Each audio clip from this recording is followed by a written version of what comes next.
Hello बच्चों, chemistry के इस प्लेटफॉर्म पर एक बार आपका पुनः स्वागत है। जैसा कि आप जानते हैं एग्ज़ाम एकदम करीब आ गए हैं, तो हम सोचते हैं कि आप अपने बच्चों के लिए कुछ ना कुछ ऐसा करें जिससे कि उनको कम समय में ज़्यादा बेनिफिट मिले।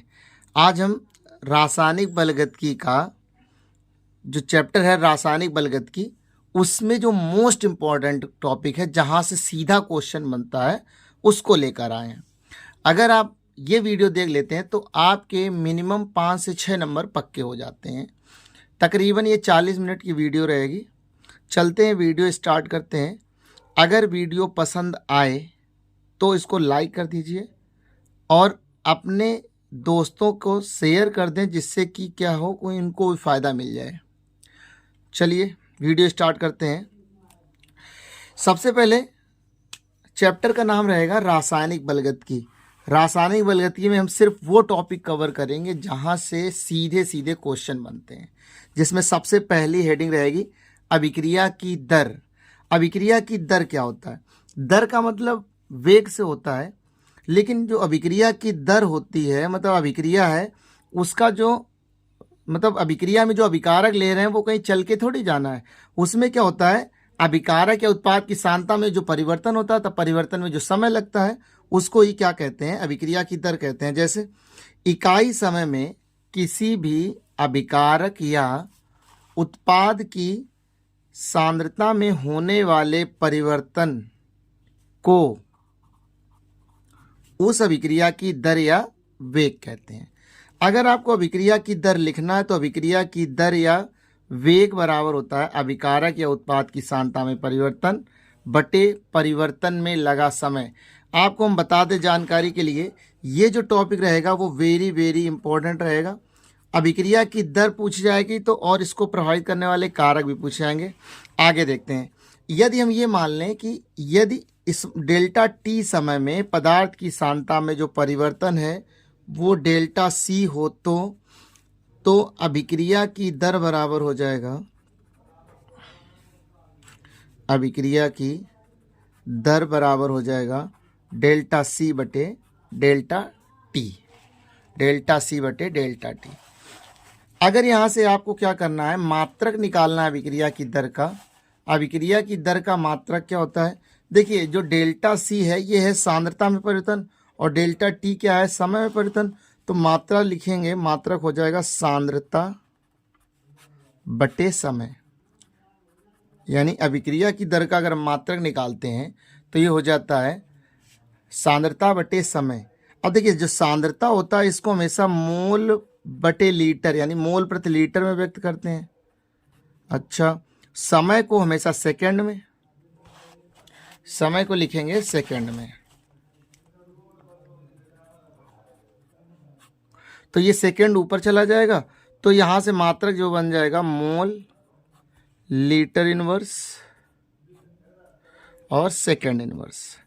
याद रखेंगे, अभिक्रिया का जो वेग होता है या दर होती है उसका जो मात्रक होता है mole litre inverse second inverse होता है।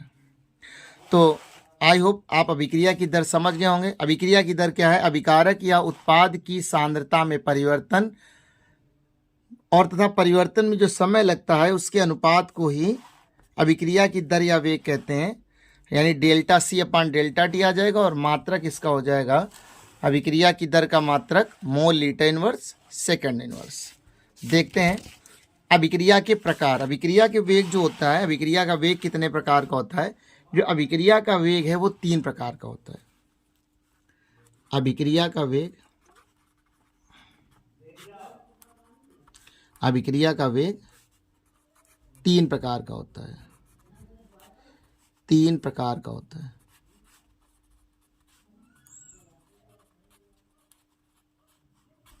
कौन कौन सा होता है? पहला है आपका, एक होता है, एक हो जाएगा औसत वेग, औसत वेग जिसको हम लोग एवरेज रेट भी कहते हैं। और दूसरा हो जाएगा आपका, दूसरा हो जाएगा तात्क्षणिक वेग, जो अभिक्रिया का वास्तविक वेग होता है, तात्क्षणिक वेग। अगर कभी अभिक्रिया की वेग की बात की जाए तो हम लोग हमेशा तात्क्षणिक वेग उसको मानते हैं। तीसरा हो जाएगा आपका प्रारंभिक वेग। तो अभिक्रिया के वेग कुल कितने प्रकार के होते हैं? 3 प्रकार के होते हैं, औसत वेग, तात्क्षणिक वेग और प्रारंभिक वेग। एक एक करके समझते हैं जरा इसको। तो सबसे पहले देखते हैं औसत वेग क्या होता है।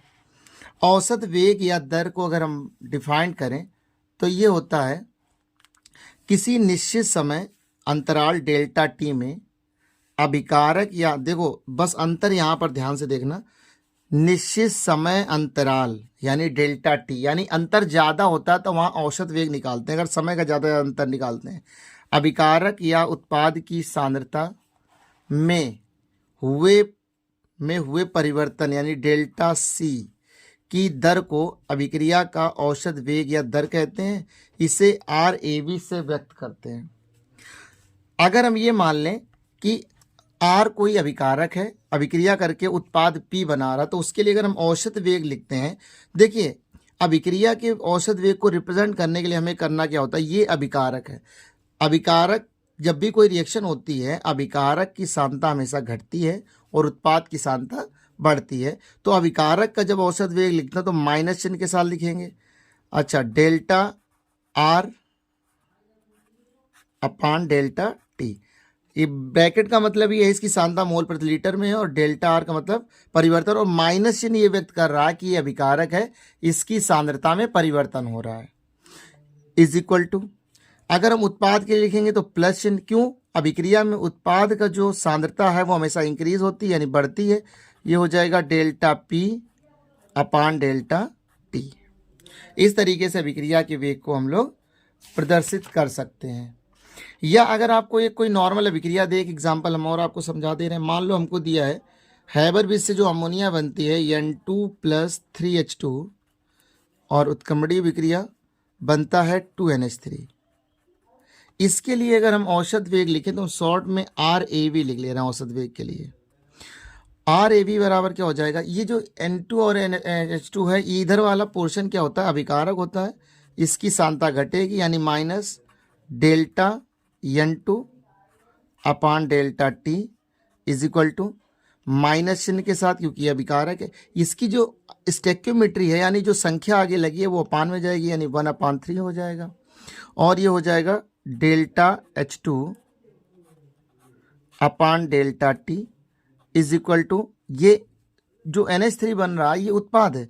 उत्पाद के लिए क्या करें हम लोग, प्लस चिन्ह के साथ लिखेंगे तो आ जाएगा प्लस डेल्टा NH3 अपान डेल्टा टी। इस तरीके से आप अभिक्रिया के औसत वेग को दर्शा सकते हैं। आशा करते हैं कि आपको ये समझ में आ गया होगा कि अभिक्रिया के औसत वेग को किस तरीके से प्रकट करते हैं।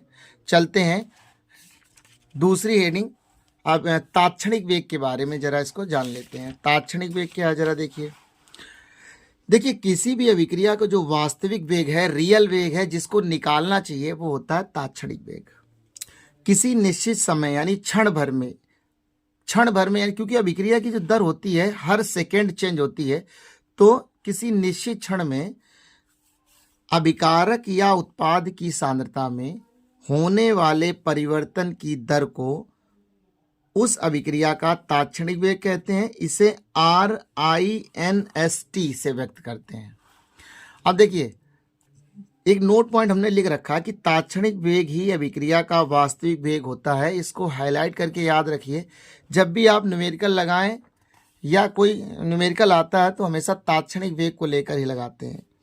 यदि समय में परिवर्तन dt हो या डेल टी भी पढ़ते हैं तथा सांद्रता में परिवर्तन dc हो तो अभिक्रिया का वेग जो हो जाएगा वो हो जाएगा dc अपान dt। क्या हो जाएगा, माफ कीजिए, dc अपान dt हो जाएगा। d यहाँ भी क्या है, परिवर्तन दर्शाता है, लेकिन जब सूक्ष्म अंतर होता है तो वहाँ dc लिखते हैं। अदरवाइज अंतराल ज़्यादा है, औसत वेग के लिए अगर निकालेंगे तो डेल्टा का इस्तेमाल करते हैं। यहाँ चाहिए तो आप बड़ा ब्रैकेट लगा लें जो ये रिप्रेजेंट करेगा कि इसकी सांद्रता जो ली गई है मोल प्रति लीटर में ली गई है। आगे और समझते हैं। तात्क्षणिक वेग को अगर हमें किसी रिएक्शन के दौरान समझना है तो उसको कैसे लिखते हैं, यानी तात्क्षणिक वेग का व्यंजक लिखना हम आपको सिखाते हैं। वही सेम रिएक्शन ले लेते हैं। मान लेते हैं कोई R अभिकारक है जो अभिक्रिया करके उत्पाद P बनाता है। अगर हम इसके लिए औसत वेग लिखें, सॉरी माफ कीजिए, तात्क्षणिक वेग अगर लिखें हम, तात्क्षणिक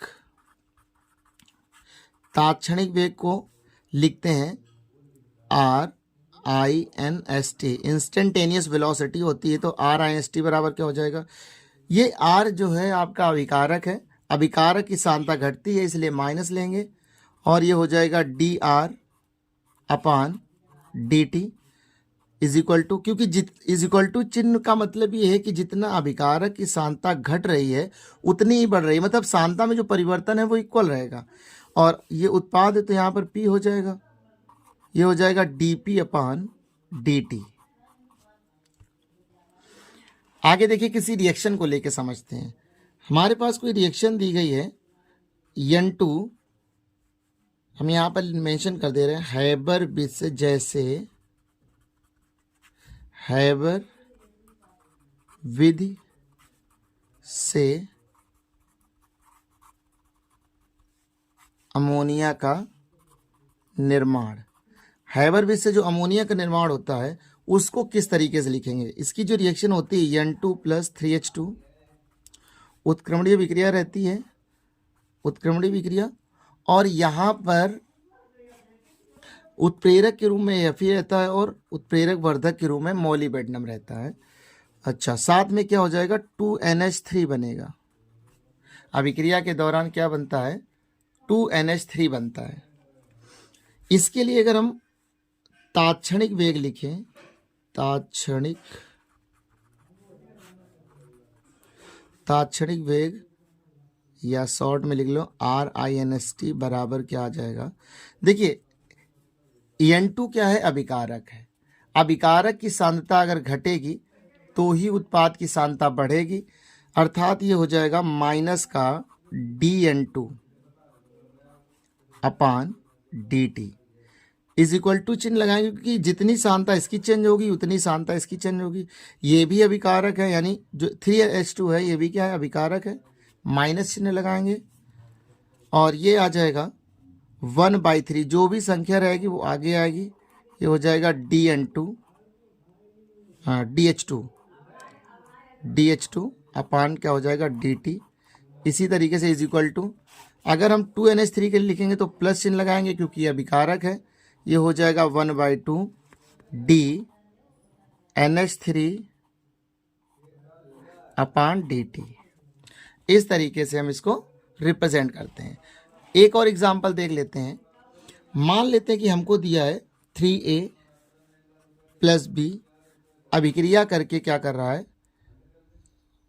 4C बना रहा है। ऐसा कोई अभिक्रिया दी गई है, A कोई अभिकारक है जो अभिक्रिया करता है, 3A है, और B से अभिक्रिया करके 4C बना रहा है। इसके लिए अगर हम औसत तात्क्षणिक वेग लिखते हैं तो ये अभिकारक है, माइनस चिन्ह लगाएंगे, 3 आगे है, 1/3 हो जाएगा, ये हो जाएगा dA upon dt is equal to लगाएंगे, ये भी अभिकारक, माइनस चिन्ह, कोई संख्या नहीं है तो dB अपान क्या हो जाएगा dt इज इक्वल टू, ये उत्पाद है, प्लस लगाएंगे, 1/4 हो जाएगा dC अपान dt।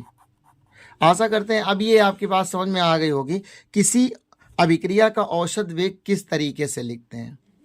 देखते हैं कुछ और आगे। अब हमने यहाँ पर लिखा है अभिक्रिया की दर को प्रभावित करने वाले कारक। देखिए अभिक्रिया की दर को प्रभावित करने वाले कारक कौन कौन से हैं उनको भी जरा समझ लेते हैं। सबसे पहले अभिकारक की सांद्रता। सबसे पहले कौन सा लेते हैं, अभिकारक की सांद्रता। देखिए अभिकारक की सांद्रता से मतलब ये है, जब कोई भी रासायनिक अभिक्रिया होती है तो जो अभिकारक अणु होते हैं वो आपस में टकराते हैं। टक्करें जितनी ज़्यादा होंगी उत्पाद उतना ज़्यादा बनेगा। यानी सीधे सीधे कह सकते हैं अभिकारक बढ़ेगा तो सांद्रता बढ़ेगी, सांद्रता मतलब अभिकारक की सांद्रता बढ़ेगी तो टक्करें बढ़ेंगी, टक्करें बढ़ेंगी तो उत्पाद ज़्यादा बनेगा। तो हम सीधे लिख सकते हैं अभिकारक की सांद्रता बढ़ाने पर अभिक्रिया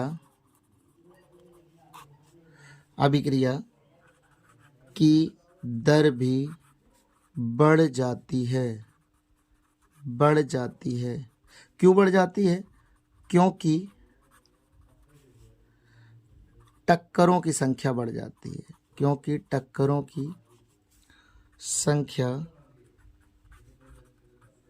जाती है। पहला तो फैक्ट ये हो गया। या इसको अगर एक लाइन में समझना चाहें तो बोल सकते हैं कि अभिक्रिया की दर, आप पूरी लाइन न याद करके केवल इतना याद कर लो, अभिक्रिया की दर समानुपाती होती है अभिकारक की सांद्रता। यानी सांद्रता बढ़ेगी तो अभिक्रिया की दर बढ़ेगी। आशा करते हैं कि ये आपको समझ में आ गया होगा। पहला कारक कि अभिकारक की सांद्रता बढ़ाने पर अभिक्रिया की दर भी बढ़ती है। दूसरा ले रहे ताप, टेम्परेचर। देखिए, किसी भी रासायनिक अभिक्रिया में अगर ताप बढ़ाया जाता है तो जो अभिकारक अणु होते हैं उनकी गतिज ऊर्जा बढ़ जाती है, और गतिज ऊर्जा बढ़ जाती है जिससे क्या होता है, उनके बीच टक्करों की संख्या भी बढ़ जाती है, तो अभिक्रिया का वेग बढ़ जाता है। तो लिखेंगे सामान्यतया ताप बढ़ाने पर अभिक्रिया की दर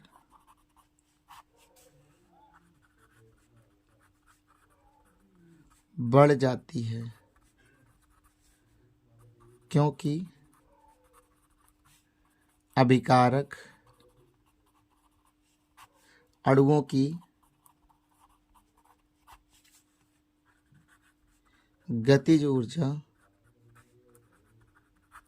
बढ़ जाती है। अब देखिए, गतिज ऊर्जा बढ़ेगी तो टक्करों की संख्या बढ़ेगी, और टक्करों की संख्या बढ़ेगी तो क्या होगा, अभिक्रिया का वेग बढ़ेगा। अर्थात जो अभिक्रिया की दर है, अभिक्रिया की दर समानुपाती हो जाएगी ताप के, यानी ताप बढ़ाएंगे तो अभिक्रिया की दर भी बढ़ेगी। अगला कारक देखते हैं, तीसरा। मेन चीजें केवल बता रहे हैं। उत्प्रेरक, अगला कारक क्या है, उत्प्रेरक। देखिए, उत्प्रेरक क्या होते हैं? उत्प्रेरक वे पदार्थ होते हैं जो किसी भी अभिक्रिया के वेग को परिवर्तित कर देते हैं। तो हम सीधे बोल सकते हैं अभिक्रिया का ताप बढ़ाने पर, माफ कीजिए, उत्प्रेरक की उपस्थिति में अभिक्रिया का वेग बढ़ जाता है। उत्प्रेरक की उपस्थिति में अभिक्रिया का वेग बढ़ जाता है। अर्थात उत्प्रेरक की उपस्थिति क्या करती है, अभिक्रिया के वेग को बढ़ा देती है। तो मेन 3 कारक हैं तो देखिए बहुत सारे कारक, लेकिन अब चूंकि हमने मेन टॉपिक लिया है तो इसलिए देखिए, अगर अभिक्रिया का वेग आता है तो उसके कारक आपको जरूर पढ़ लेने हैं। 3 कारक यहाँ पर हमने नोट कराए हैं, अभिकारक की सांद्रता, ताप का प्रभाव और उत्प्रेरक। देखते हैं नेक्स्ट टॉपिक क्या है, अभिक्रिया की कोटि। नेक्स्ट टॉपिक है अभिक्रिया की कोटि। अभिक्रिया की कोटि क्या होता है, किसी रासायनिक अभिक्रिया की दर जितने अभिकारक अणुओं की सांद्रता पर निर्भर करती है उनकी संख्या को ही क्या कहते हैं, अभिक्रिया की कोटि कहते हैं। देखिए, जो अभिक्रिया की कोटि है, अभिक्रिया की कोटि एक प्रायोगिक मान है और इसका निर्धारण हमेशा उस पद पर डिपेंड करता है जिस पर अभिक्रिया का वेग निर्धारित होता है। और अभिक्रिया की कोटि अगर हम बात करें तो हमेशा मंद पद पर होती है। अभिक्रिया के प्रकार को समझते हैं जरा। अभिक्रिया के प्रकार की बात करें तो अभिक्रिया के कई सारे, अभिक्रिया कोटि कई प्रकार की होती है, जिसमें से कुछ आपको जो इंटर लेवल की बात करें तो एक तो आपको पढ़नी है शून्य कोटि अभिक्रिया, शून्य कोटि अभिक्रिया, और दूसरी है प्रथम कोटि अभिक्रिया, प्रथम कोटि अभिक्रिया। देखिए, इनकी परिभाषा के साथ साथ आपको इनके वेग स्थिरांक का व्यंजक निकालना और उसका मात्रक तथा इनका अर्धआयु काल भी समझना है। ये इंटर लेवल में मेन है। लेकिन इसके अलावा जो तीसरा आपका रहेगा वो द्वितीय कोटि, इससे भी कभी कभी क्वेश्चन या फिर वेग स्थिरांक का मात्रक ऐसे क्वेश्चन पूछे जाते हैं। यह है द्वितीय कोटि की अभिक्रिया, द्वितीय कोटि अभिक्रिया। अब हम क्या करते हैं, इन दो को डिफाइन कर लेते हैं। एक हम लोग पढ़ेंगे शून्य कोटि अभिक्रिया और एक पढ़ेंगे प्रथम कोटि अभिक्रिया। इसमें जो प्रथम कोटि अभिक्रिया है 99.9% यहाँ से कोई ना कोई क्वेश्चन बनता ही रहता है। चलिए देखते हैं शून्य कोटि अभिक्रिया क्या होती है। शून्य कोटि अभिक्रिया क्या है? किसी रासायनिक अभिक्रिया की जो दर है अगर अभिकारक अणु की सांद्रता पर निर्भर नहीं करती है तो उसको कहते हैं शून्य कोटि अभिक्रिया। इंग्लिश में इसको कहते हैं जीरो ऑर्डर रिएक्शन। तो लिखते हैं यहां पर, यदि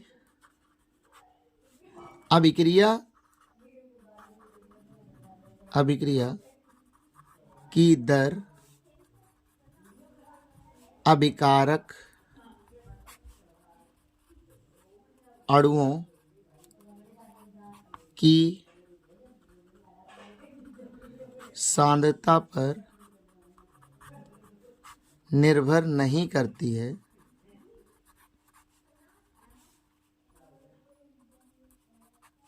यदि अभिक्रिया की दर अभिकारक अणुओं की सांद्रता पर निर्भर नहीं करती है तो उसे शून्य कोटि अभिक्रिया कहते हैं। तो उसे शून्य कोटि अभिक्रिया कहते हैं।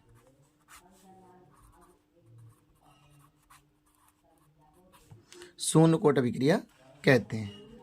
देखिए शून्य कोटि अभिक्रिया की अगर हम बात करें तो इसका अगर हम एग्जाम्पल ले लें, उदाहरण देख लो, एक ही उदाहरण लिखवा दे रहे हैं, ठीक है ना। तो जो H2 + Cl2 है, हाइड्रोजन की क्रिया जब क्लोरीन से की जाती है सूर्य के प्रकाश की उपस्थिति में, सूर्य के प्रकाश को लिख देना है H, तो बनता है 2HCl। देखिए अभिक्रिया देख के आपको पता नहीं चलेगा कि इसकी कोटि क्या है, इसको आपको याद रखना पड़ेगा। और अभिक्रिया की कोटि जो होती है एक प्रायोगिक मान है, तो प्रयोगों से ही इसको पता करते हैं। अगर हम यहाँ पर ये लिखें कि अभिक्रिया की दर बराबर, अभिक्रिया की दर समानुपाती होती है अभिकारक की सांद्रता के उस घात के बराबर जो जिस पर वो डिपेंड करती है। तो H2 और क्या हो जाएगा Cl2, इनकी पावर कितनी ले लेंगे? 0, क्योंकि ये एक शून्य कोटि अभिक्रिया है। अभिक्रिया की दर इनकी सांद्रता पर डिपेंड करती नहीं है। तो ये यानी अभिक्रिया की जो दर हो जाएगी, चाहे तो अभिक्रिया की दर को dx/dt लिख लें और बराबर क्या आ जाएगा K, और इसकी वैल्यू हो जाएगी 0। यानी अभिक्रिया की दर बराबर क्या हो जाएगा? वेग स्थिरांक। चाहो तो यहाँ पर मेंशन कर दो, जहाँ K शून्य कोटि अभिक्रिया का वेग स्थिरांक है, शून्य कोटि अभिक्रिया का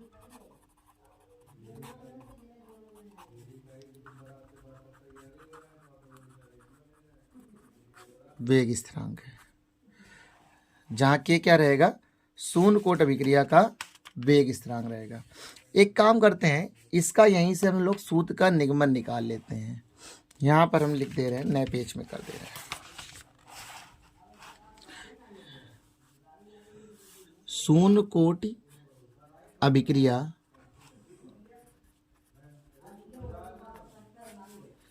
के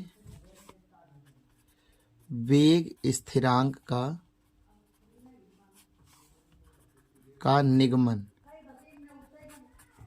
शून्य कोटि अभिक्रिया के वेग स्थिरांक का निगमन करते हैं। देखिए किस तरीके से करना है, सिंपल समझते हैं। देखिए कोई रासायन, मान लेते हैं कोई एक अभिकारक ए है जो अभिक्रिया करके उत्पाद बना रहा है, ठीक है। अभिक्रिया जब प्रारंभ हुई तो t बराबर 0 सेकेंड था, तब इसकी सांद्रता A मोल थी और उत्पाद कितना बना होगा? 0।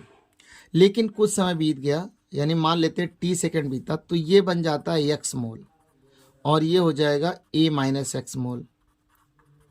यहाँ से अगर हम देखें तो अभिक्रिया की दर बराबर निकालें, द्रवणपाती क्रिया के नियम से अभिक्रिया की दर समानुपाती होती है अभिकारक की सांद्रता के उसके उस घात के समानुपाती होती है जिस पर वो डिपेंड करती है। चूंकि ये शून्य कोटि अभिक्रिया तो इसकी पावर कितनी हो जाएगी? 0। या इसको ऐसे भी लिख लो, दर को लिख लो dx/dt समानुपाती A की जगह चाहे तो इसकी ये वाली सांद्रता लिख लो A - x, इसकी पावर 0। चूंकि पावर 0 है तो ये 1 के बराबर हो जाएगा, या ये हो जाएगा dx/dt। समानुपाती का चिन्ह हटा देंगे, समानुपाती का चिन्ह हटाएंगे तो आ जाएगा नियतांक के, और इसकी वैल्यू हो जाएगी 0। यहाँ पर चाहो तो नोट कर दो, जहाँ के शून्य कोटि अभिक्रिया का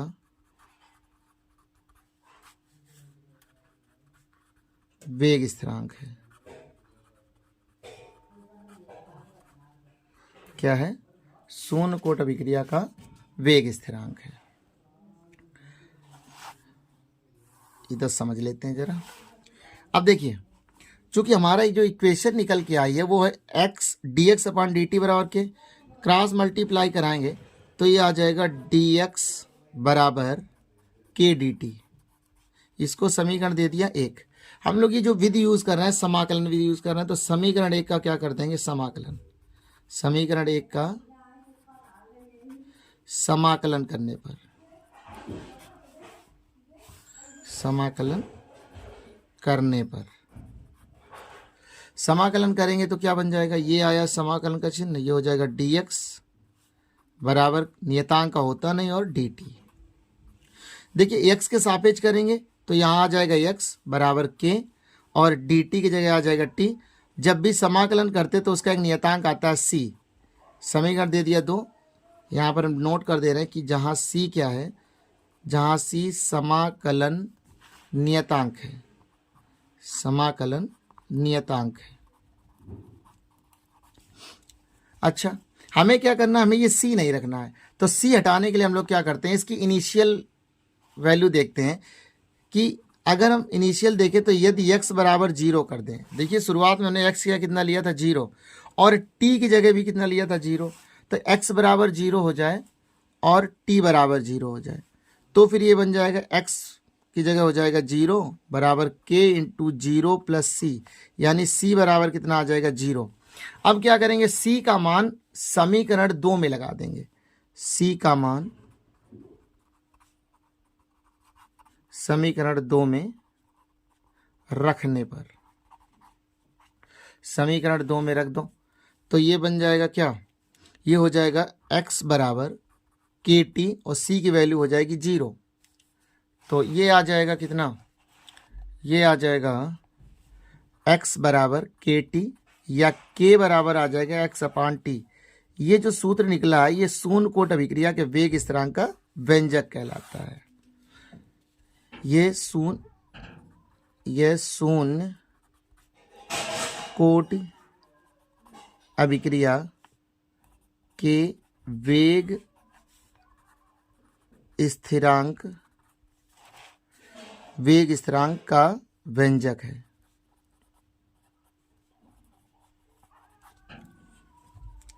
तो इस तरीके से इसका डेरिवेशन करते हैं। ये बोर्ड में आता रहता है, इसलिए आप बिल्कुल इसको तैयार कर लीजिएगा। आगे देखते हैं। यहां से एक काम और कर लेते हैं हम लोग, शून्य कोटि अभिक्रिया का अर्धायुकाल लिख लेते हैं। तो हेडिंग लगा लो, शून्य कोटि अभिक्रिया का अर्ध आयुकाल। शून्य कोटि अभिक्रिया का अर्धायुकाल किस तरीके से लिखेंगे? देखिए, अर्धायुकाल क्या होता है? किसी रासायनिक अभिक्रिया के आधा पूर्ण होने में जो समय लगता है उसे अर्धायुकाल कहते हैं। नोट कर दे रहे हैं, किसी अभिक्रिया के आधा पूर्ण होने में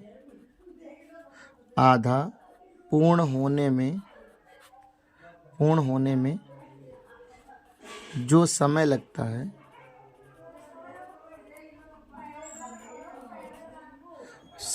है शून्य को अर्धायुकाल कहलाता है।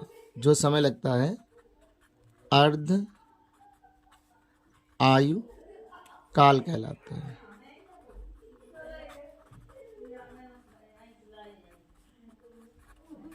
इसे T/2 से व्यक्त करते हैं।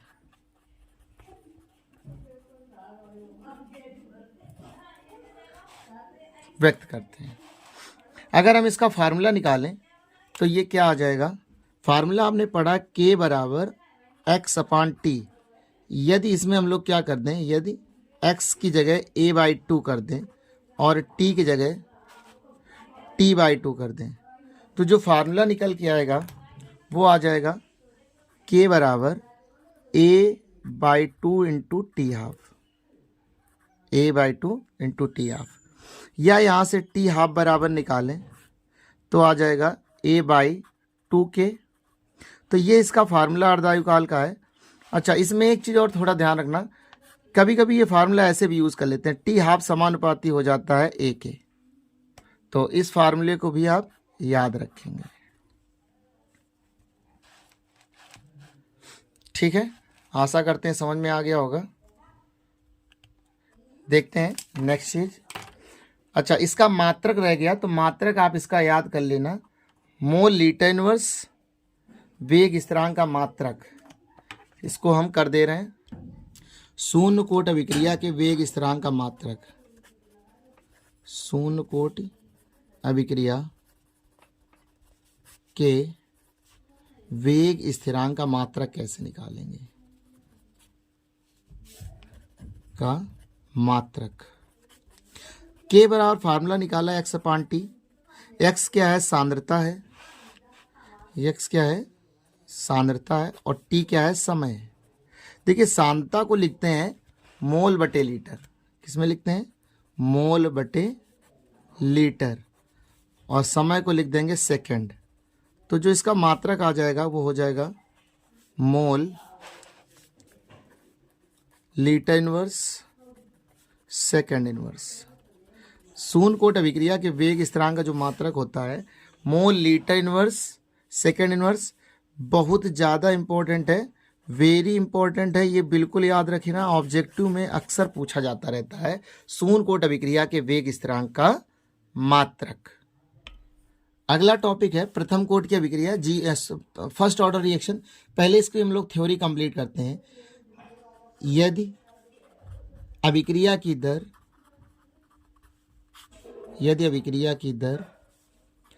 एक अभिकारक अणु की सांद्रता पर, यदि अभिक्रिया की दर एक अभिकारक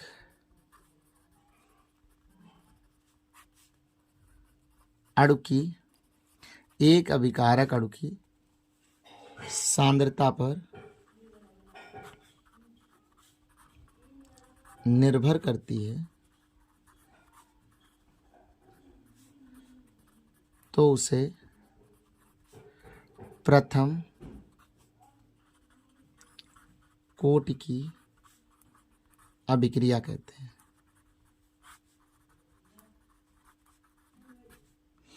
यदि अभिक्रिया की दर एक अभिकारक अणु की सांद्रता पर निर्भर करती है तो उसे प्रथम कोट की अभिक्रिया कहते हैं। जैसे अगर हम एग्जाम्पल की बात करें, जैसे जो N2O4 होता है, इसका जब विघटन होता है, विघटन, तो ये बनाता है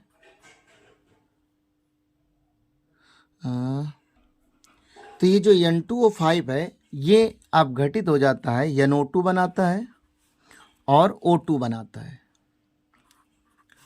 अगर हम इसको बैलेंस करें तो 2 यहाँ लगा देंगे और हाफ O2 यहाँ लगा देंगे, 2 दूने 4 और 1 5 ऑक्सीजन हो जाएंगे। अब चूंकि ये प्रयोगों से हमें पता चलता है कि अभिक्रिया की दर, मतलब प्रथम कोट की अभिक्रिया है, तो यहाँ से अगर कभी अभिक्रिया की दर लिखें तो अभिक्रिया की दर समानुपाती हो जाएगी N2O5 की पावर 1 के, या इसको ऐसे लिख सकते हैं, यहाँ से K और यहाँ लिख देंगे N2O5। K क्या है, प्रथम कोट अभिक्रिया का वेग स्थिरांक है। अब क्या करते हैं,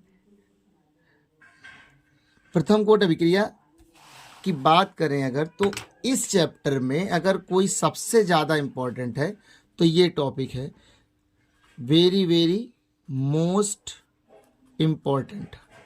यहाँ से क्वेश्चन आएगा मतलब आएगा, ठीक है ना। इसको बिना देखे आप बिल्कुल एग्ज़ाम हॉल में मत जाइएगा। आगे देखते हैं। अब हम लोग करते हैं इसके बारे में कुछ और जानकारी लेते हैं। हमने थ्योरी देख ली, एग्जाम्पल देख लिया। अब हम लोग करते हैं प्रथम कोट अभिक्रिया के वेग स्थिरांक का व्यंजक निकालते हैं। तो हेडिंग डालो, प्रथम कोट अभिक्रिया के प्रथम कोट अभिक्रिया के वेग स्थिरांक का व्यंजक, वेग स्थिरांक का व्यंजक। इसको कैसे निकालेंगे? सेम उसी तरीके से निकालते हैं। कैसे? मान लेते हैं ए कोई अभिकारक है, अभिक्रिया करके उत्पाद बना रहा है। अभिक्रिया प्रारंभ हुई यानी t बराबर 0 सेकेंड समय था, तब इसकी सांद्रता ली गई थी a मोल, जब बना था कितना x मोल।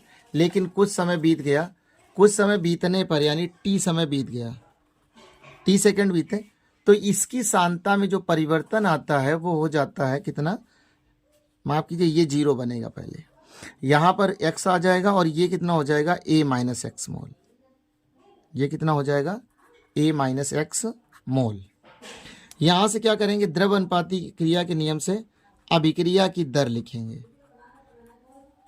अभिक्रिया की दर समानुपाती हो जाएगी अभिकारक a की पावर 1 के। दर को लिखते हैं dx अपॉन dt, समानुपाती का चिन्ह हटाएंगे, ये आ जाएगा k, और a की जगह चाहिए तो आप a माइनस एक्स की पावर 1 ले सकते हैं, जहाँ k प्रथम कोटि अभिक्रिया का,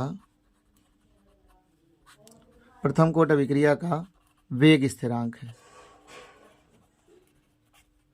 वेग स्थिरांक है। माफ कीजिए दिखाने, जहां के क्या है, प्रथम कोटि की अभिक्रिया का वेग स्थिरांक है। अगर इसको हम थोड़ा सीधा करके लिखें तो इसको लिख सकते हैं, x वाले टर्म एक तरफ ले जाइए तो ये dx के अपान में आ जाएगा a माइनस एक्स, यानी आ जाएगा dx upon a minus x is equal to k, और dt उधर जाएगा तो k dt बन जाएगा। इसको समीकरण दे दिया फर्स्ट हमने। ये जो समीकरण 1 है इसका करेंगे समाकलन, देखते हैं जिसको नेक्स्ट पेज में। यहां पर आ जाएगा समीकरण 1 का समाकलन करने पर क्या हो जाएगा, समीकरण 1 जो बनाया था वो था, ये आ जाएगा dx upon a minus x बराबर k, और ये हो जाएगा dt। जब समाकलन करेंगे तो इसका जो समाकलन ये 1 अपॉन एक्स यानी लॉग एक्स का फार्मूला, और a माइनस एक्स को t मानेंगे तो ये माइनस का आ जाएगा, उसका अवकलन करेंगे तो आ जाएगा माइनस का लॉग a माइनस एक्स और base e is equal to k, और dt का हो जाएगा t प्लस c। समीकरण दे दिया सेकेंड, लिखेंगे जहां c समाकलन नियतांक है, जहां c समाकलन नियतांक है। शून्य कोटि अभिक्रिया की तरह इसमें भी हमें क्या करना है, c को हटाना है, तो हम इसमें करेंगे यदि x बराबर 0 हो जाए और t बराबर 0 हो जाए, इसको लग देंगे तो ये आ जाएगा माइनस का log a minus 0 base e is equal to k into 0 plus c। Finally तो यहाँ c बराबर आ जाएगा माइनस का लॉग, यहाँ से बच्चा a और माइनस e। इसकी वैल्यू मान क्या करेंगे, समीकरण 2 में रख देंगे। c का मान समीकरण 2 में रखने पर, समीकरण 2 में रख दो, तो समीकरण 2 में रखेंगे तो ये बन जाएगा माइनस का log a minus x base e is equal to k t, और माइनस का c की जगह अगर इसको लगाएंगे तो माइनस का लॉग a बेस e बन जाएगा।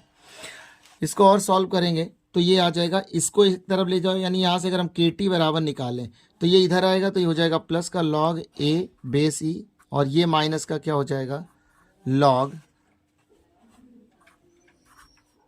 a minus x base e। ये देखो एक फार्मूला बन गया log m minus log n का, तो ये क्या आ जाएगा के टी बराबर log a upon a minus x base e, या यहाँ से k बराबर निकालेंगे और बेस ई की वैल्यू साथ में लगाएंगे तो ये आ जाएगा 2.303। बेस ई हटा के 10 में बदलते हैं तो, और ये इंटू वाला क्या, गुणा वाला कहाँ जाएगा, भाग में, और ये बचेगा log a upon a minus x, base हो जाएगा 10। ये जो फार्मूला निकलता है इसको हम थोड़ा हाईलाइट कर दे रहे हैं। ये जो फार्मूला निकल रहा है ये आपके प्रथम कोटि के वेग स्थिरांक का सूत्र है, जो बहुत ही ज़्यादा महत्वपूर्ण है, बहुत ज़्यादा वेरी वेरी इंपॉर्टेंट कहेंगे इसको, आ जाएगा ये। एक बार फिर से इसको देख लीजिएगा, पीछे दोबारा अपना वीडियो वापस करिए और इसको एक बार ध्यान से समझ लीजिए। इससे रिलेटेड कुछ चीज़ें और देखते हैं। इसका अर्धआयु काल समझते हैं क्या आता है। अब समझते हैं कि प्रथम कोट अभिक्रिया का अर्धआयु काल क्या है। तो प्रथम कोट अभिक्रिया का अर्धआयु काल, जैसा कि अभी डिफाइन किया था, अभिक्रिया के आधा किसी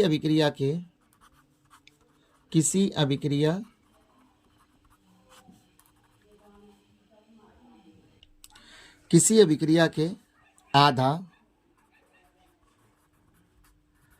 पूर्ण होने में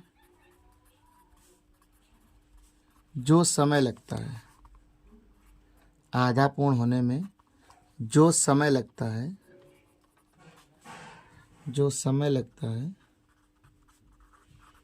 अर्धआयु काल कहलाता है।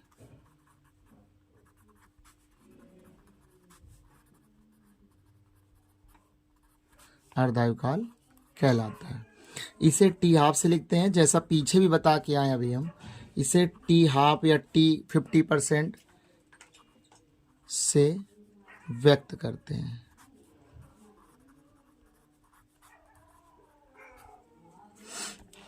अगर हम यहाँ से फॉर्मूला निकालें तो अभी एक हम लोगों ने प्रथम कोटि अभिक्रिया का फार्मूला डिराइव किया था, K बराबर 2.303 बटे T log a upon a minus x base 10 लेके। अच्छा, अगर हम इस फार्मूले में, यदि इस फार्मूले में हम लोग क्या करें, यदि x की वैल्यू a/2 कर दें और t की जो वैल्यू है वो t/2 कर दें, तो फार्मूला बन जाएगा K बराबर 2.303, t की जगह हो जाएगा t/2 log a upon a minus a/2 हो जाएगा बेस 10। इसको जब सॉल्व करेंगे तो ये आ जाएगा 2.303 अपान t/2 log, इसको जब सॉल्व करेंगे तो ये आ जाएगा, देखो ये आएगा 2 माइनस a, यानी और a से a कट जाएगा, नहीं आ जाएगा 1/2, 2 ऊपर चला जाएगा तो log 2 आ जाएगा। log 2 की वैल्यू अगर हम सॉल्व करें तो ये होती है, log 2 वैल्यू सॉल्व क्या है, इसमें इसकी वैल्यू फिक्स होती है log में, ये होती है 0.3010। कितनी होती है, 0.3010। log 2 की वैल्यू लगा दी 0.30, मल्टीप्लाई कराएंगे तो K बराबर आ जाएगा 0.693 बटे टी हाफ। ये जो फॉर्मूला निकला है ये शून्य कोट अभिक्रिया के साथ अर्धआयु, माफ कीजिए, प्रथम कोट अभिक्रिया के वेग स्थिरांक और अर्धआयु में संबंध है। इसका अगर हम मात्रक लिखें, K का अगर मात्रक लिखें तो यहीं पर हम कर दे रहे हैं। K का मात्रक किसके लिए, प्रथम कोट अभिक्रिया के लिए K का मात्रक, देखिए K का मात्रक यहीं से निकाल लेते हैं, ऊपर तो कोई है नहीं और समय है, समय मतलब अपान में समय को लिखेंगे सेकंड, तो इसका जो मात्रक आ जाएगा वो आ जाएगा सेकंड इनवर्स। मात्रक क्या होता है इसका, सेकंड इनवर्स। याद रखेंगे प्रथम कोट अभिक्रिया का जो मात्रक होता है वो होता है समय इनवर्स। अब देखते हैं प्रथम कोट अभिक्रिया से संबंधित कुछ न्यूमेरिकल। प्रथम कोट की अभिक्रिया के लिए अर्धआयु काल दिया है 693 सेकेंड। इस अभिक्रिया के लिए वेग स्थिरांक यानी K की वैल्यू निकालनी है। देखिए क्या क्या दिया है, सबसे पहले K निकालना है और अर्धआयु काल दिया है 693 सेकेंड। अभी हम लोगों ने एक अर्धआयु काल का फार्मूला डिराइव किया था, K बराबर 0.693 बटे टी हाफ।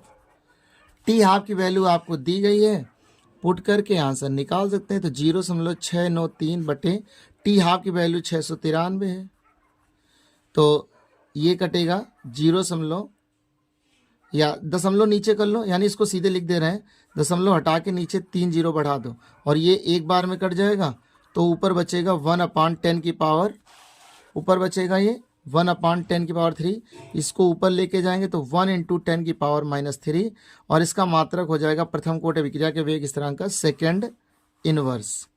ये इसका आंसर हो जाएगा। आशा करते हैं कि आपको समझ में आया होगा। नेक्स्ट क्वेश्चन समझते हैं जरा। अगला क्वेश्चन है, एक प्रथम कोटि की अभिक्रिया का अर्ध आयुकाल 60 मिनट है, कितने समय में अभिक्रिया 90% पूर्ण हो जाएगी? ऐसे क्वेश्चन बोर्ड में अक्सर आते रहते हैं, तो इसको ध्यान से समझिएगा। सबसे पहले अर्ध आयुकाल दिया है, यानी टी हाफ की वैल्यू दी है 60 मिनट। कितना दिया? 60 मिनट। कितने समय में, यानी टी की वैल्यू आपसे पूछी जा रही है। अभिक्रिया 90% पूर्ण हो जाएगी। देखिए, जब भी ये x, ये जो परसेंट दिया हो कितने परसेंट अभिक्रिया हो जाएगी, तो हमेशा x की वैल्यू रहती, तो x आप ले लिए 90%, तब आपको a हमेशा कितना लेना है? 100% लेना है। अब हमने आपको एक अर्ध आयु का फार्मूला पढ़ाया प्रथम कोटि के लिए, 0.693/t हाफ। टी हाफ की वैल्यू आपको ऑलरेडी गिवन है, तो k बराबर आ जाएगा 0.693। टी हाफ की वैल्यू लगा दो 60। समीकरण बना दिया एक। अब दूसरी समीकरण बनाने के लिए क्या करिए, दूसरी समीकरण हम यहाँ पर बना दे रहे हैं। आपने पढ़ा प्रथम कोटि अभिक्रिया के वेग स्थिरांक का व्यंजक k बराबर 2.303/t log a/a-x बेस 10, ये पढ़ा। तो k बराबर कितना आ जाएगा? 2.303। t की वैल्यू हो जाएगी, अच्छा यही निकालना है, तो ये आ जाएगा log a की वैल्यू आप लगाएंगे 100/100 - 90। जब इसको सॉल्व करेंगे तो क्या आ जाएगा? तो आ जाएगा ये k बराबर 2.303/t। लॉग को सॉल्व कर दो, 100 से 90 घटा 10 बचा, 10 का भाग 100 में देंगे 10 आ जाएगा, तो यहाँ आ जाएगा log 10, और log 10 का मान याद रखेंगे 1 के बराबर होता है, तो 2.303 आ जाएगा t। इसको समीकरण दे दिया 2, log 10 का मान 1 लगा दिया। वैसे भी जिसकी log का मान और बेस समान होता है वो 1 के बराबर होता है। अब क्या करेंगे, समीकरण 1 बना लिया और समीकरण 2 बना लिया, दोनों k के बराबर हैं, तो 1 2 को क्या करेंगे? इक्वल कर देंगे। समीकरण 1 व 2 को बराबर करने पर, 2 को बराबर करने पर ये आ जाएगा 0.693/60 हो जाएगा, इज इक्वल टू 2 समीकरण दूसरा ये है 2.303/t, ये आ जाएगा। देखिए, जब हम इसमें 0.30 का गुणा कराते हैं तो ये आता है। कैलकुलेशन इजी करने के लिए आपको याद रखना पड़ेगा, 0.30 का गुणा जब कराते हैं 2.303 में तो ये आता है। अगर इसको इससे कैंसिल करते हो तो 0.30 वापस मिल जाएगा। 30 क्या, हम 0.301 ले रहे हैं। जब यहाँ से क्रॉस मल्टीप्लाई कराएंगे तो t बराबर इसके गुणा में और ये 60 इसके गुणा में आ जाएगा, तो 60 और t के गुणा में ये है, तो इसलिए 0.301 नीचे आ जाएगा। दशमलव हटाएंगे तो 3 जीरो ऊपर बढ़ जाएंगे। अब क्या करेंगे, t का भाग t में दे देंगे, 60,000 में भाग दे देंगे कितने का? 301 का दे दीजिए भाग, आंसर आ जाएगा। इसका आंसर आ जाएगा जब भाग देंगे तो ये तकरीबन 199.33, और एक समय मिनट में दिया था, तो दूसरा भी किस में आ जाएगा? मिनट में।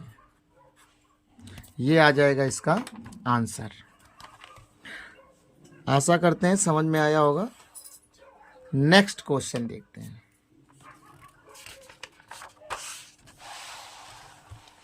अगला क्वेश्चन है, हमने हर तरीके के आपको न्यूमेरिकल इसमें इन्वॉल्व किए हैं, इससे बाहर एग्जाम में कुछ आएगा नहीं। प्रथम कोटि की एक अभिक्रिया में कोई पदार्थ अपने प्रारंभिक मात्रा का 100 मिनट में आधा रह जाता है, तो बताइए कि कितने समय में यह अपने प्रारंभिक मात्रा का चौथाई रह जाएगा। अगर इस तरीके का कोई न्यूमेरिकल आता है तो उसके लिए क्या करेंगे, प्रथम कोटि की अभिक्रिया का जो प्रथम कोटि की अभिक्रिया है वो 100 मिनट में कितना रह जाता है? आधा। मतलब ये जो आधा दिया है यानी ये अर्धायुकाल हो जाएगा। टी हाफ बराबर हो जाएगा 100 मिनट। क्या हो जाएगा? 100 मिनट। तो यहां से हम लोग एक इक्वेशन तो यही बना सकते हैं, के बराबर 0.693 अपॉन 100। टी हाफ वाला फार्मूला लगाया, ये बन गई पहली इक्वेशन।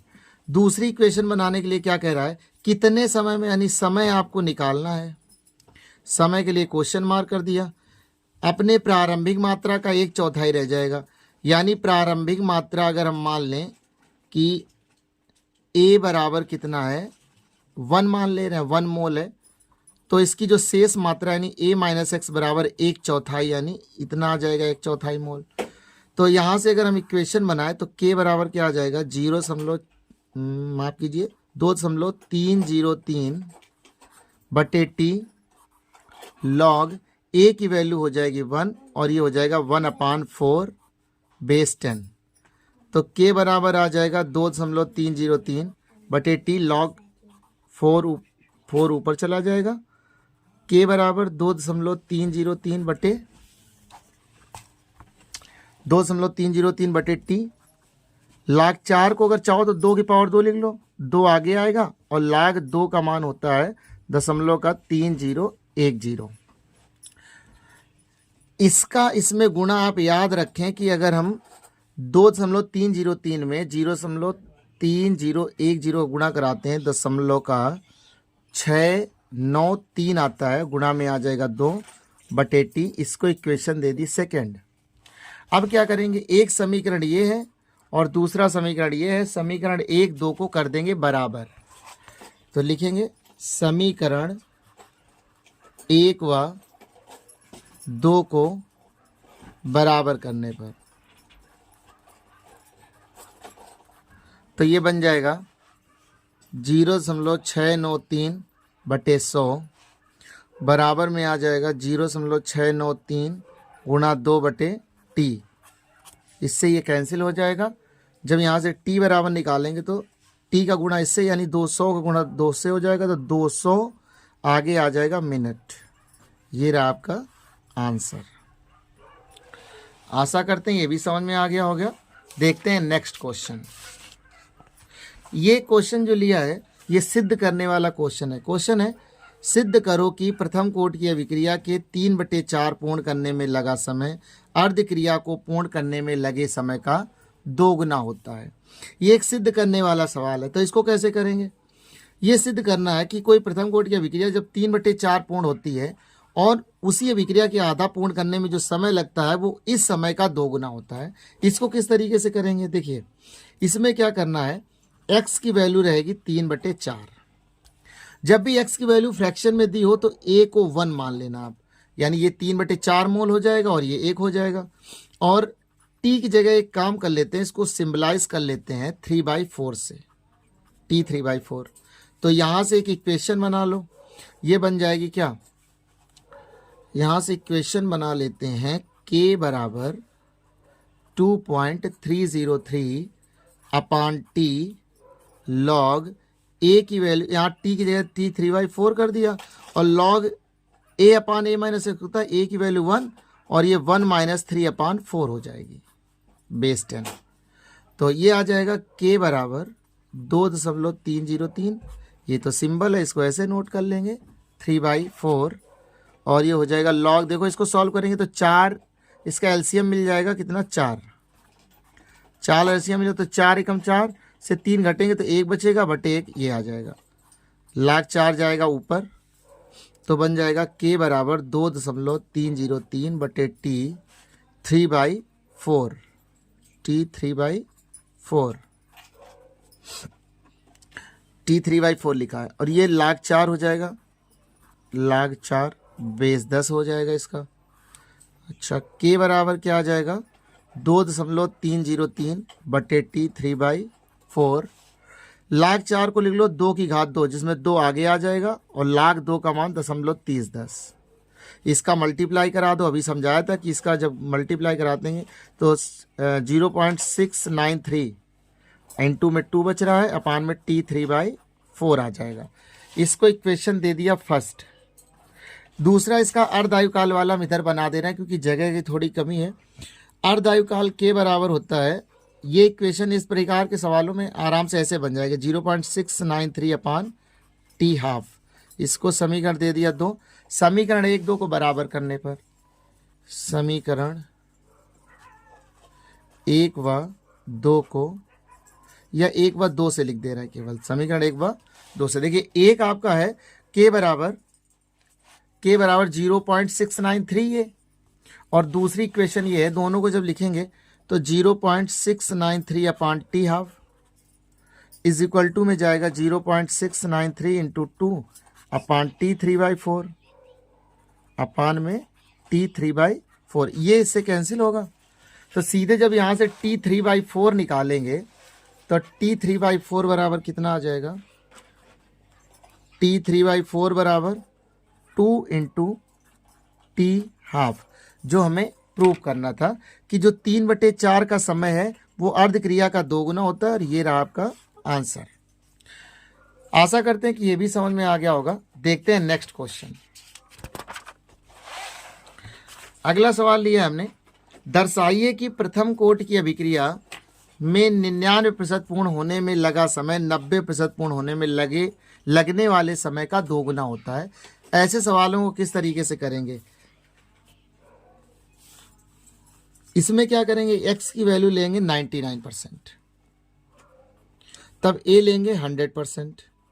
हम दोनों इक्वेशन 2 पार्ट में यहीं पर कर ले रहे हैं। दोबारा फिर कह रहा है कि x बराबर ले लो 90%, तो भी a आपको लेना है 100%।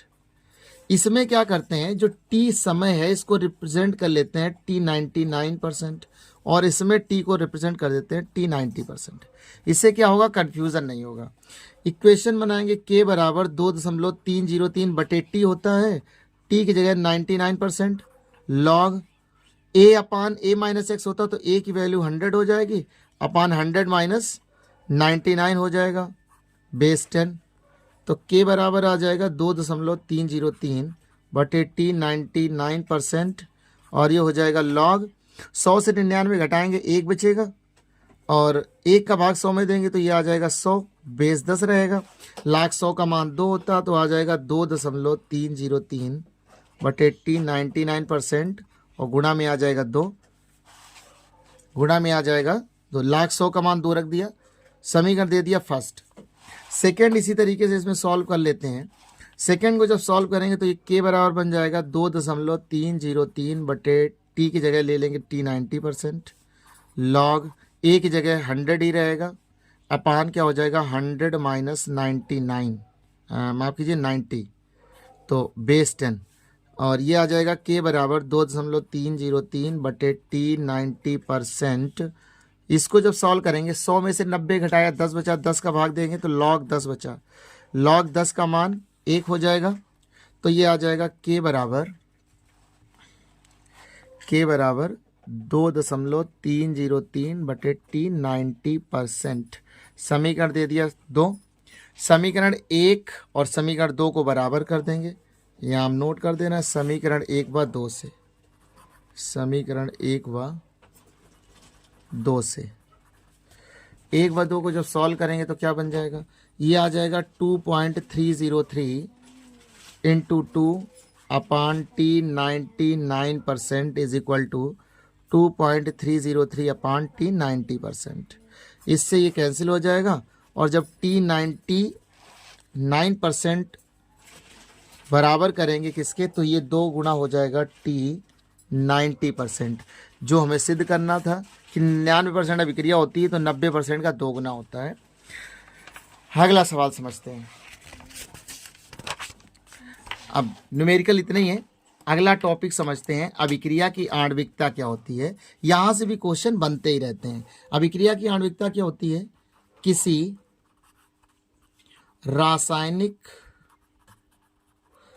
रासायनिक अभिक्रिया में भाग लेने वाले,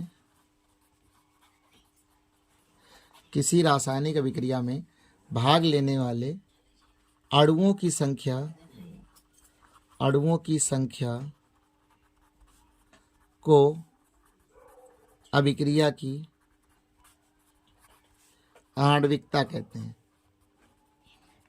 मतलब किसी रासायनिक अभिक्रिया में जितने अणु भाग लेते हैं उनकी संख्या को अभिक्रिया की आणविकता कहते हैं।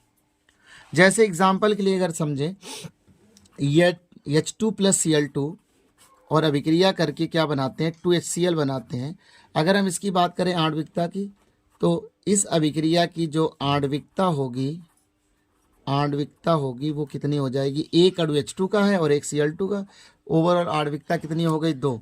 अब हैबर बेस से अमोनिया बनाते हैं तो N2 प्लस 3H2 बनेगा 2NH3। अगर हम आणविकता की बात करें, अभिक्रिया की आणविकता कितनी हो जाएगी, तो एक अणु N2 का है, 3 H2 के हैं, ओवरऑल कितनी हो जाएगी, 4 हो जाएगी। तो आशा करते हैं कि आपको अभिक्रिया की आणविकता समझ में आ गई होगी। अब देखते हैं अभिक्रिया की आणविकता तथा कोटि में अंतर। अभिक्रिया की आणविकता तथा कोटि में अंतर, again very very important, board में जो अक्सर आता है। एक तरफ हमने इसको अंतर लिखने का जो सबसे अच्छा तरीका रहता है, उसको पेज को 2 पार्ट में करिए। एक तरफ जैसे हमने लिखा अभिक्रिया की कोट, दूसरी तरफ लिखा आणविकता। अब अंतर कैसे लिखेंगे, यह एक प्रायोगिक मान है, यह एक सैद्धांतिक मान है। मतलब इसको केवल प्रयोगों से निर्धारित करते हैं और इसको गणित के माध्यम से कैलकुलेट कर सकते हैं। अभी आणविकता निकाल के आपको हम पीछे एग्जाम्पल में दिखा के आए। दूसरा अंतर है, जो कोटि है वो शून्य, पूर्णांक तथा भिन्नात्मक हो सकती है। या तो ये शून्य होगी, पूर्णांक भी हो सकती है और भिन्न भी हो सकती है। लेकिन आणविकता कभी शून्य नहीं होती है, भिन्नात्मक भी नहीं होती है। यह सदैव एक प्राकृतिक संख्या, मतलब 1 2 3 4 जीरो को छोड़कर कोई भी प्राकृतिक संख्या हो सकती है। अगला अंतर है, अभिक्रिया की कोटि प्राथमिक एवं जटिल अभिक्रियाओं पर लागू होती है। अभिक्रियाओं पर लागू होती है, यानी जो अभिक्रिया की कोटि है प्राथमिक अभिक्रिया पर भी लगती है और जटिल अभिक्रिया पर भी लगती है। लेकिन जो यह केवल किस पर लगती है, अभिक्रिया प्राथमिक अभिक्रिया जो होती है कोटि केवल उस पर लागू होती है। अगला अंतर है, अभिक्रिया की कोटि अभिक्रिया के वेग और अभिकारकों की सांद्रता के मध्य संबंध बताती है। जो अभिक्रिया की कोटि है वो उस अभिक्रिया के वेग और अभिकारकों की सांद्रता के मध्य जो संबंध होता है उसको बताती है। जबकि जो अभिक्रिया की आणविकता है अभिक्रिया के विशिष्ट पद में भाग लेने वाले अणुओं की संख्या को बताती है। वापस देख लीजिए एक बार और इसको ध्यान से याद कर लीजिए, पेपरों में बहुत आता रहता है। अब देखते हैं अगला टॉपिक, और इस चैप्टर का ये लास्ट टॉपिक हमने लिया है छद्म एकाणु अभिक्रियाएं।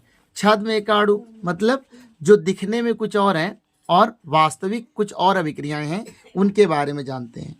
वे रासायनिक अभिक्रियाएं जिनकी आणविकता 2 या 2 से अधिक हो परंतु कोटि 1 हो, छद्म या आभासी एकाणु अभिक्रियाएं कहलाती हैं। यानी ऐसी अभिक्रियाएं जिनकी कोटि 1 हो लेकिन आणविकता ज़्यादा हो तो उनको बोलते हैं छद्म एकाणु अभिक्रियाएं। जैसे एग्जाम्पल के लिए लिखा है शर्करा का प्रतिलोमन। अगर हम इसकी अभिक्रिया की बात इसको अगर लिखें तो क्या हो जाएगा, शर्करा का फार्मूला होता है C12H22O11। इसका जब जल अपघटन कराते हैं H2O अम्ल की माध्यम में उपस्थित में तो बनाता है C6H12O6, जिसमें एक अणु ग्लूकोज का होता है और C6H12O6 एक फ्रक्टोज का होता है। ये है सुक्रोज और एक आपका रहेगा ग्लूकोज और एक रहेगा फ्रक्टोज।